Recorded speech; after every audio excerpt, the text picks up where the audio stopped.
Hi everybody, Dan Illman, Mike Beer, taking a look at race number 6 at Presque Downs on Thursday. It is the co-featured H.B.P.A stakes for fillies and mares.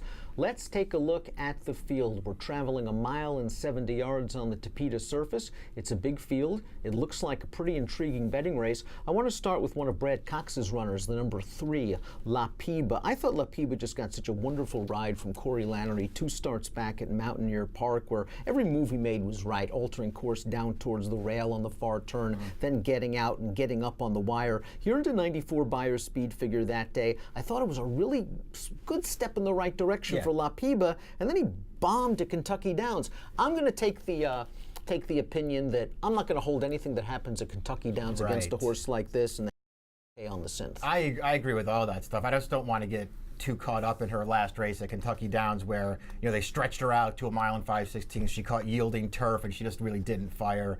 I agree with your take on her race 2 starts back, though. It just felt like everything, it was a new top figure first time out for Brad Cox, but everything sort of went right for her that day. She ran really well, but she had caught a lot of breaks in the running. That being said, her synthetic form to me is fine. I think you're right. I think she's going to be fine switching back to the surface. She's just a big contender in this race. And that last race may dirty her up on the tote board a bit. She might be somewhat of a playable price, 9-2 on the morning line. The Timeform U.S. pace projector, not surprisingly, has stretch-out sprinter number 8, Cavalia, out there on the early lead. Cavalia has been on the lead in her last 4 races sprinting, including most recently when she was a 41-1 shot in the Grade 2 Presque Downs Masters. And hey, she held on a long way in that race, and there were 2 good ones that beat her. Amy's Mesa, Bar of Gold. She's on the lead again. I'm worried about the distance. Me too. I think that's what you have to be worried about with a horse like her, because they've tried her going long before, and well, the first time they went long over this track, it wasn't a complete disaster. She couldn't hold on at the end, and the second time they stretched her out in a tougher spot.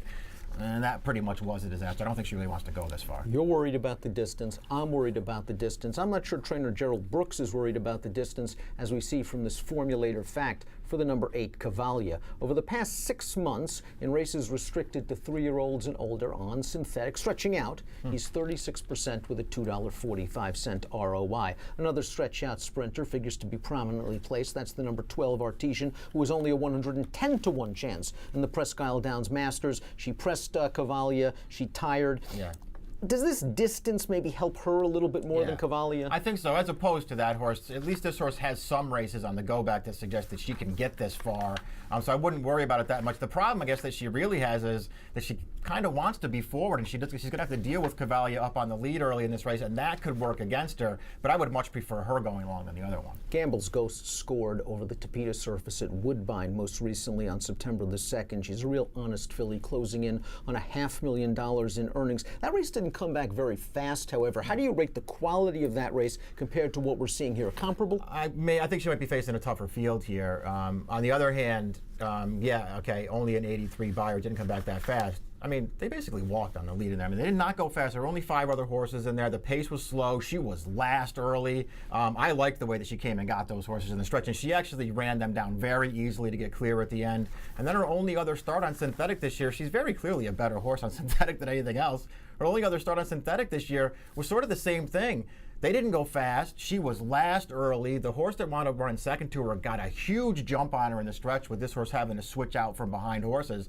And she still ran that horse over at the end. This horse is good. I think she fits really well in this field. Midnight Crossing also comes out of the Belle Mahone. She kind of made the first move into that slow pace, and I was a little bit disappointed that she backed it up late. She's faced some nice competition on turf and synthetic. She has tactical ability. The price is right, but I'm just not sure if she's going to get over the hump. She just hasn't run a fast race yet in North America. Yeah, I agree with all that stuff. It's hard for me to want to take her out of that last race when Gamble's Ghost is back in here, too, because Gamble's Ghost ran so much better than she did. Horse on the far outside, at least in the body of the race, the number 1, Lady Oak. Hard to knock the recent form. The horse has won 3 out of his her last 4 races. The runner-up in her most recent start, though, came back, got beat for a $25,000 tag with a 73 Beyer. She's sharp, but this is a big hike in class. Yeah, I know that she got it done on the stretch out last time, but she's another horse I kind of prefer her going shorter. Kiss the Princess handles this distance. She won a $40,000 now winners of 2 other than optional at a mile most recently. But again, the Beyer Light is 71. 1. The 5th place horse came back to win, but with only a 3L race with a 74 buyer. Yeah, she's just stepping way up because she'll be a big price in this race for a trainer who has improved her, I think, since he's claimed her, but she's stepping way up here. Anthony Stabile's done a nice job with the 5 Orzo, claiming this filly away from Arnaud de la Cour,